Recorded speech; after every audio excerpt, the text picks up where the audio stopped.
so I was like moved more slowly and reacted more slowly with like less energy, just because I hadn't eaten in a while and. Didn't have your Snickers bar. Right.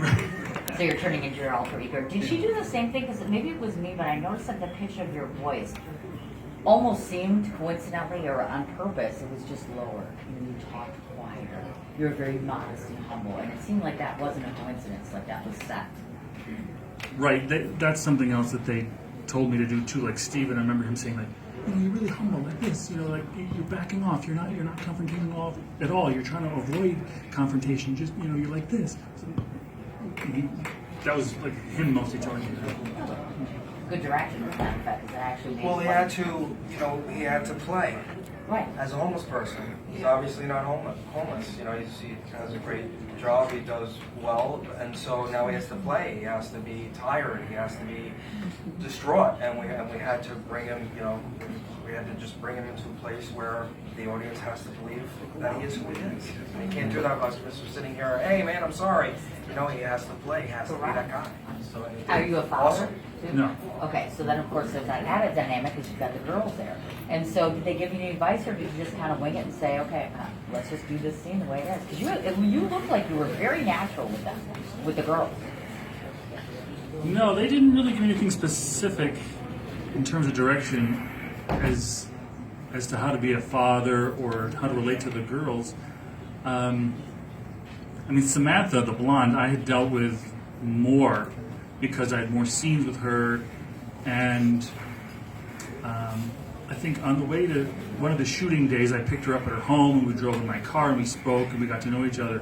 Whereas Liz, the dark-haired one, Right.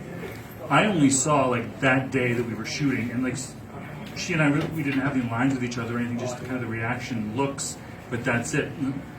I haven't seen her before that. I haven't seen her since. Wow. That was it.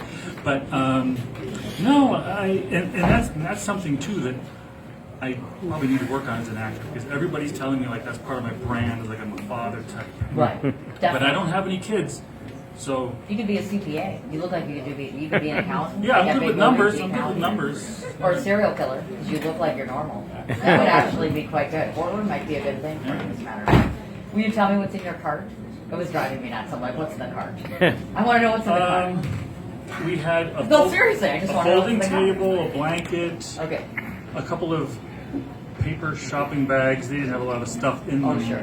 Blankets, that scarf that I put on because I was like trying to get dressed up for my Right. holiday meal. Of course. There's some bottles, to return, and there was a little box that I opened up. You saw that I opened up, and it had the coins in it. Yeah. And I had a photograph. That's my actual wife, by the way. Those are my actual wedding Oh, Thank you, photos. thank Eric's Nice. wife. She's alive and well. She's alive and well. Real wife. We Yeah. celebrated 18 years of marriage last July 22nd.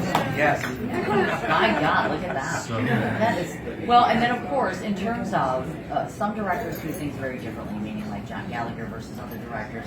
So when they came to you and they said, "Okay, we're going to start shooting," did they set limitations in terms of like some directors will say, "We'll get it on the first or second take." Some of them will give you endless takes, let you go until you get it right. Was there a set system to some degree with that? Well, we didn't have a lot of time to do a lot of takes, so we only did a few takes before they got what they wanted. I don't think we did an excessive amount. Yeah, the second we saw what we wanted, we just moved on. Right Because after we didn't that, have. We would have spent more time. We would have obviously spent more time. Oh, sure. But we didn't have it. So the second, because I edit, and I was almost calling cut sooner than Kim even wanted me to. She's like, "Why are you calling cut?" It was very stressed. But when I see, because I edit, so I'm editing like while I'm shooting, while I'm seeing it, I'm seeing the scene already. I'm like, I already know that I can. When I say cut, that's almost where I would be slicing my razor to while I'm editing, because I already know I have something else to turn to or go back to. That's just the way I shoot. It's just the way I do it. I don't care if it's wrong or right. It works for me. I don't care, and that's the way it's going to stay. And so that's the way I see it. But he was getting a little schizophrenic, though. I was. No, honestly, I was starting to lose my down spiral was during this film, and I went into that deep place. I mean, we were arguing anyone that was on set, I apologize again. I mean, I was losing my mind on this set. I really was. I really was. So I apologize. Does that sound familiar? I actually Yes, meant it it. does. I was almost the one that was having the nervous. I was playing quiet, you know, from like 25 years. I meant it a little bit more nicer than that because, like in the scene where I do hit him with the cart, it's funny because he's standing there and like he's getting ready to play the role, but he's got his cell phone, like he's talking on the phone, but he's giving direction to the cameraman. He's like, "Okay, action!" And they start talking on the phone. It's like, you know. That's great. But I It was live so for that. funny, I was like laughing. I love multitasking. Oh, I can see I it. am. It makes me insane, Huge but I love it. multitasker. I love multitasking. Now, I was curious to ask, was there ever, I could have seen you two flip roles. Was that ever a consideration? I could have easily seen you do his role without a Well, doubt. we thought about it, but Okay. honestly, the first project when we met for coffee that we were talking about, I'm like, Eric, now that I'm sitting with you, you remember this? I'm like, I see you. We have to write before it was Heap. Yeah. We were thinking about something Right. else that fell apart from something. We won't talk about that because who cares? Because we got blessed. I said, Eric, I actually see you. You're a nice guy, but I see you as like a sick, evil.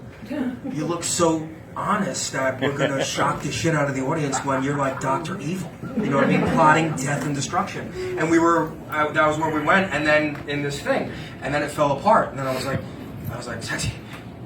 It's going to be about choosing. It's going to be about family. We got to start doing it. And then it changed. So it happened for a reason. But Eric's probably a sick bastard. I mean, he looks nice, but there's some really deep, Like that dark big stuff in smile there. right now. It's all fake, folks. Please stop doing that right now. Okay. You can turn that off for a second. Okay. So before I